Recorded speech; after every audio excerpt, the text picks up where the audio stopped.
बिस्मिल्लाहिर्रहमानिर्रहीम। आज हम एक्सरसाइज 1.6 के क्वेश्चन नंबर 5 से स्टार्ट लेंगे। तो क्वेश्चन नंबर 5 का स्टेटमेंट पढ़ लेते हैं। इसमें क्या दिया हुआ है? तो इसमें हमें दिया है कि 3 bags and 4 pen together cost 257।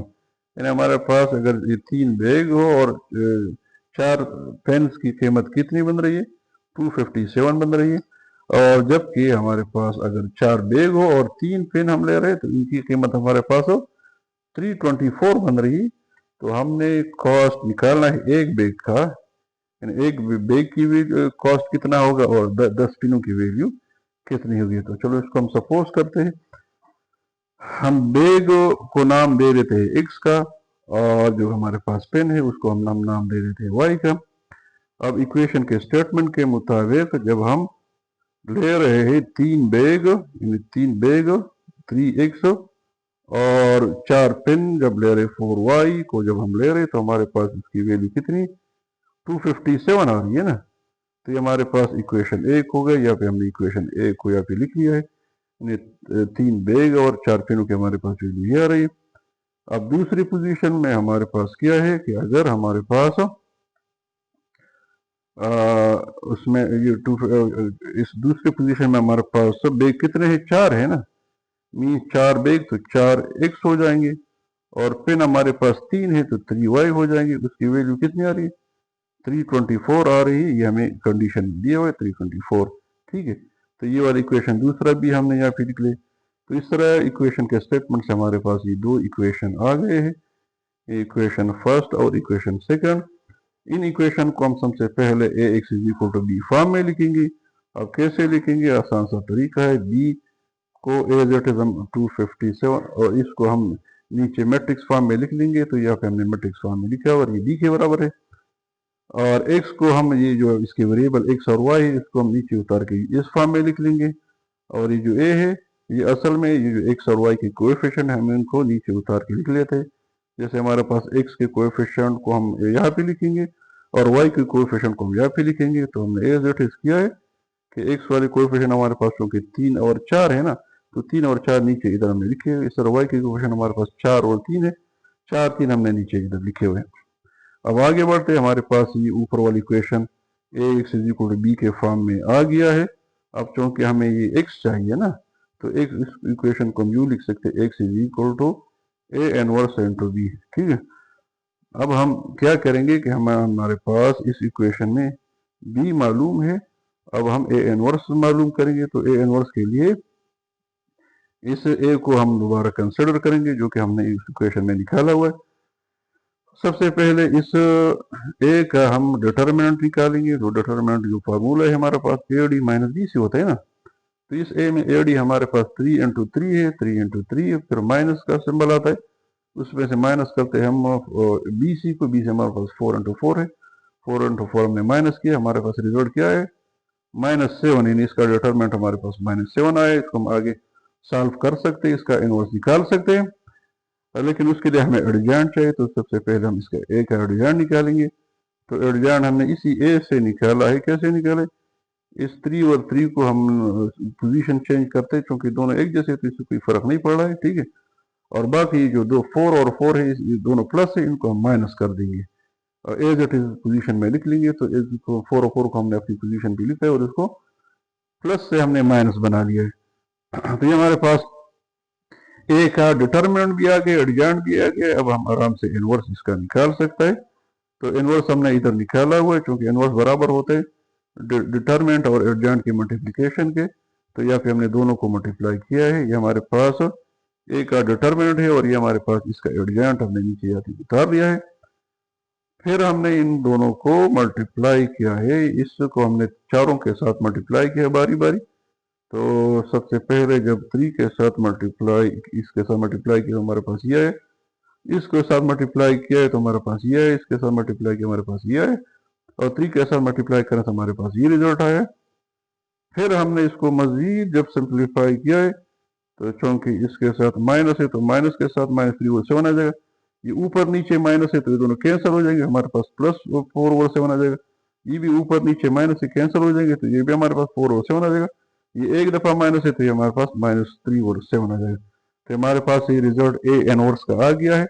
अब इस इनवर्स को हम की वैल्यू को हम इस फार्मूले में पुट करेंगे, X is equal to A inverse into B. B की वैल्यू हमें मालूम है, तो ए इनवर्स वाली वैल्यू हमने नीचे यहाँ पे उतार दी है, बी वाली वैल्यू हमें ऊपर दी हुई है, ये भी हमने नीचे यहाँ पे लिख ली है। अब इनको हम सिंप्लीफाई करेंगे, इनको हम मल्टीप्लाई करेंगे। तो कैसे करेंगे? रो फर्स्ट को हम इस कॉलम से मल्टीप्लाई करेंगे, तो पहले एलिमेंट को पहले एलिमेंट के साथ हमने इधर मल्टीप्लाई किया है, प्लस दूसरे एलिमेंट को दूसरे के साथ हमने यहाँ पे मल्टीप्लाई किया है। फिर हमने रो 2 लिया है जो कि हमारे पास ये है, और इसी कॉलम के साथ हमने मल्टीप्लाई किया है। पहले एलिमेंट को पहले एलिमेंट के साथ हमने यहाँ पे मल्टीप्लाई किया है, प्लस दूसरे एलिमेंट को दूसरे के साथ हमने यहाँ पे मल्टीप्लाई किया हुआ है। फिर मजीद हमने आगे इनको सिंप्लीफाई किया है।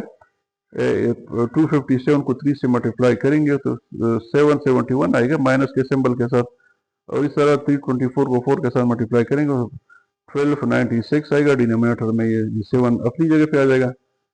नीचे वाले पोर्शन में अगर हम क्या करेंगे, 4 को मल्टीप्लाई करेंगे 257 के साथ, तो हमारे पास वो 1028 आएगा डिनोमिनेटर 7 के साथ।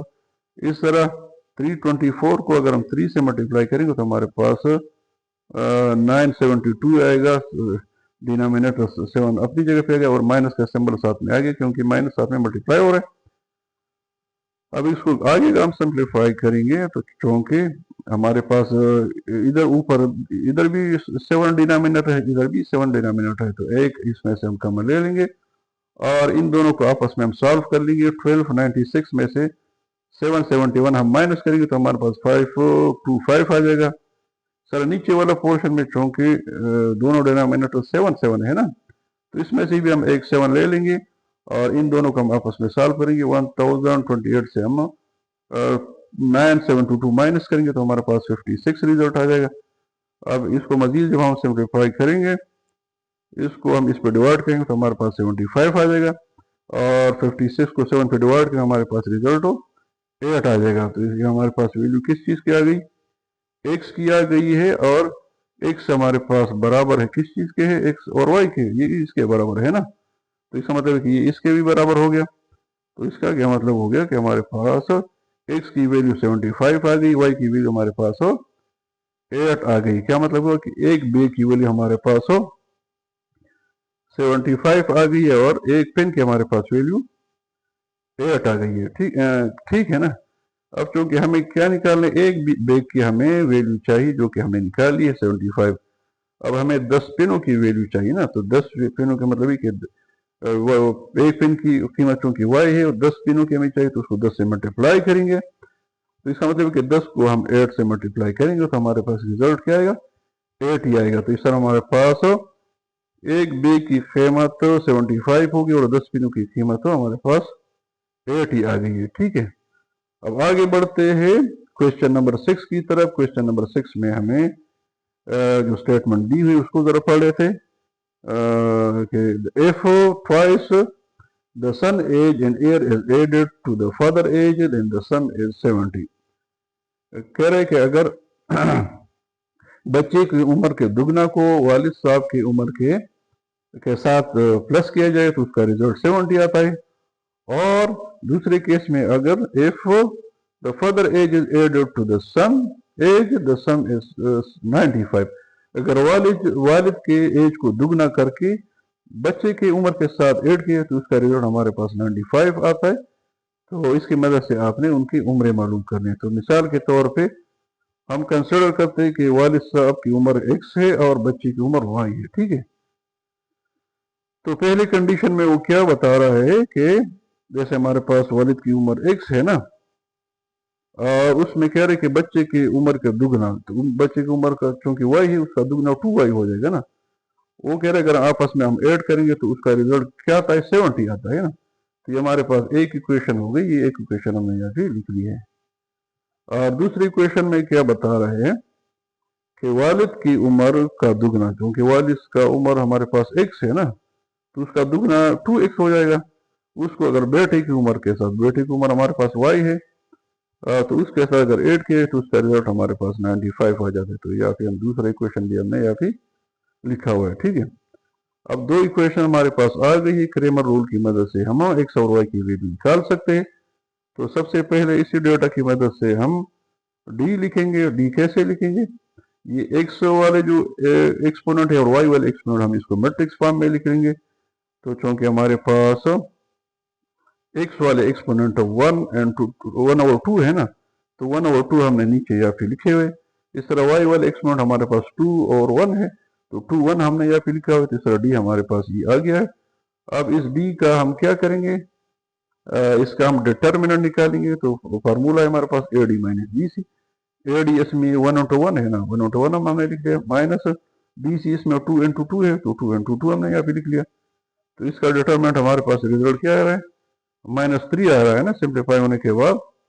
अब हमारे पास डी आ गया है। अब हम क्या निकालेंगे? डी एक्स को निकालेंगे। तो डी एक्स हम कैसे निकालेंगे? इसे डी से निकालेंगे। उसमें कैसे निकालेंगे कि जो एक्स वाला पोर्शन, चूंकि ये है ना, ये पहला कॉलम, इसको हम रिप्लेस करेंगे कांस्टेंट के साथ। तो 1 2 को हमने रिप्लेस किया, नीचे कांस्टेंट 70 और 95 के साथ रिप्लेस किया हुआ है। और ये वाले जो दूसरा कॉलम है, इसको हमने एज इट इज नीचे उतारा हुआ है। ठीक है, अब हम इसका भी डिटरमिनेंट निकालेंगे A D minus B C फार्मूले से। तो ए डी हमारे पास ये है, ए डी और फिर माइनस बी सी हमारे पास ये है ना, तो बी सी हमने यहाँ पे लगाए हुए। इसको आप सॉल्व करेंगे तो सिंपल, यानी इसको माइनस करना है, तो रिजल्ट इसका -120 आ रहा है डी। तो डी एक्स भी हमारा मालूम हो गया। अब हम डी वाई मालूम करें। तो डी वाई में क्या करेंगे?